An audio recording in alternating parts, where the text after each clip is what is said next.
Hi there, this is VenomFangX, and we're going to answer a very frequent question. Who created God?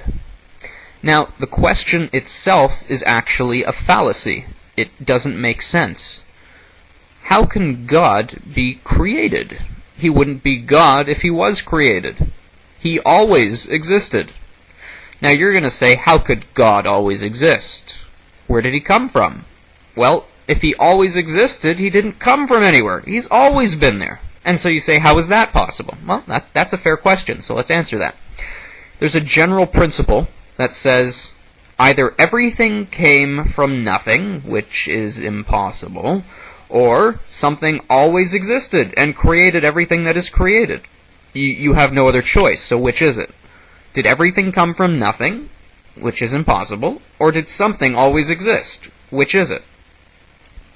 Well, if you're on the side of logic, you'll certainly agree that nothing can only make nothing, so something obviously created everything, and whatever created everything obviously always existed.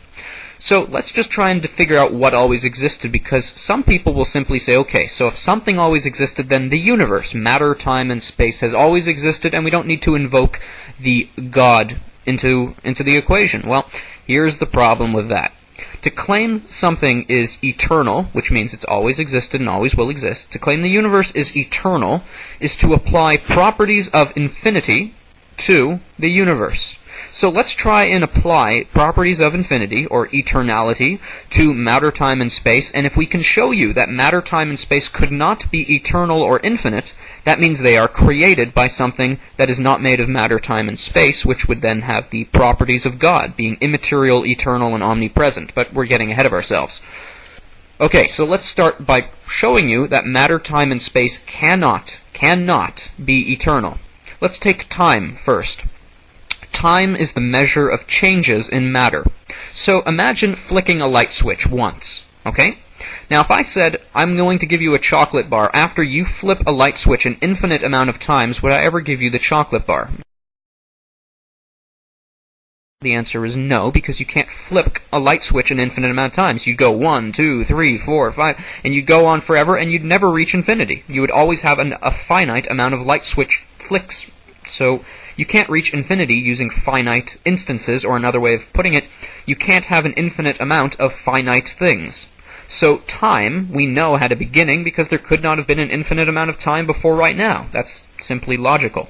Or, just so you can get your head around it, could there be an infinite amount of changes, because time is the measure of change? Could there be an infinite amount of changes between two events? Like the chocolate bar example, could I give you something between now and an event in the future if there's an infinite amount of changes, time, between the two events? No, of course not. So that means there couldn't have been an infinite amount of time changes before right now, because we never would have reached this moment in time. Now, if time is finite, which means time had a beginning, and you can't have matter without time, because if you have matter, when do you put it? But there's another way to prove matter can't be infinite either. It's the same way as using the light switch. If there can't be an infinite amount of finite things, then all we need to do is show you that matter itself is finite. So take the nearest object to you, and the nearest one to me is my microphone, or my mouse and keyboard. How many times would I have to multiply, subtract, add, or divide my mouse and keyboard or microphone against itself in order to reach infinity? Well, let's try it. I have one mouse and keyboard. Let's add another one. So now I have 2 mice and keyboard. Let's add another one. Now I have 3 mice and keyboard. How many times would I have to do this in order to reach infinity? The answer is I would never reach infinity, for the same reason you can't flick the light switch an infinite amount of times. So that proves there's only a finite amount of matter, because you can't have an infinite amount of finite things.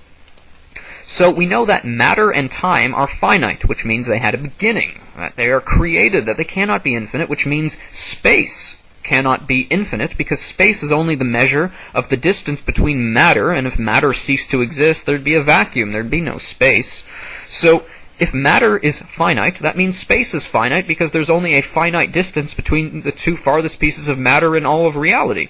So we know matter, time, and space are finite. They're not infinite, therefore they're not eternal. That means they had a beginning.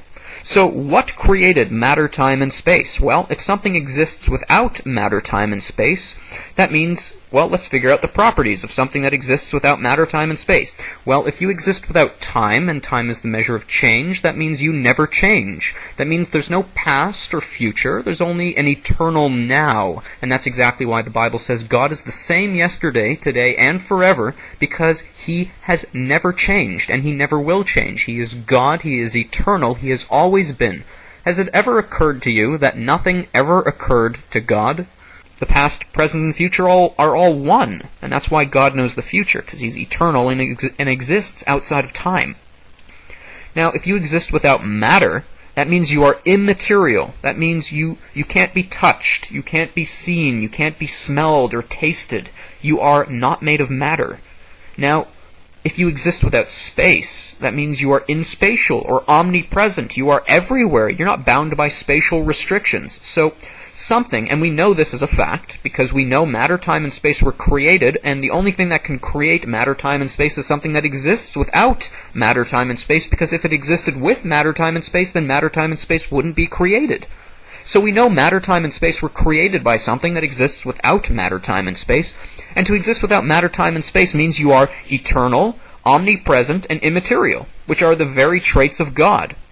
So something that always existed, that is invisible and untouchable, that is everywhere, created matter, time, and space. What does that sound like to you? Okay, so this is just about the end of the video. Now if anyone asks you who made God, you can just send them this video, and they'll know that God's not created. In order for everything to have been created, you need something that always existed. God always existed, and He always will exist. The only question left is, well, which God is it? How can we know which religion is true? Are any of the religions true? Well, I'm not going to hide anything from you. I'm a Christian, and I believe I have a good reason for being a Christian. God exists without matter, time, and space, which means God knows the future and is everywhere. Well, the Bible is a thick book, and it predicts the future thousands of times, and no other religious book in the world, not the Islamic Quran, not the Book of Mormon, none of them predict the future like the Bible does. That is proof that the Bible was written by God, because men do not know the future, but the Bible sure does. Now, you probably want proof of prophecy. Well, if you check my videos, I've got a few videos about prophecy. You can also do a Google search. Jesus Christ alone fulfilled over 360 prophecies concerning Himself. The Jewish prophets, who lived well before Christ by hundreds of years, foretold His coming in intricate detail. The prophet Daniel said when Jesus would come before the destruction of the Second Temple, which was 2,000 years ago, and the consequences of which Isaiah foretold that the Jews would reject their Messiah. He would be beaten and crucified and be raised from the dead and bring the Gentiles, which are the non-Jews of the world, to worship the God of the Jews, which is exactly what's happened. There are 2 billion Christians on the planet now, and they worship Jesus Christ, who claimed to be the God of Israel. So, yeah, why don't you look up Bible prophecy? That might just seal the deal for you. So check my videos, and I've also got some links on the side of this video, which you can also check out. God bless you guys.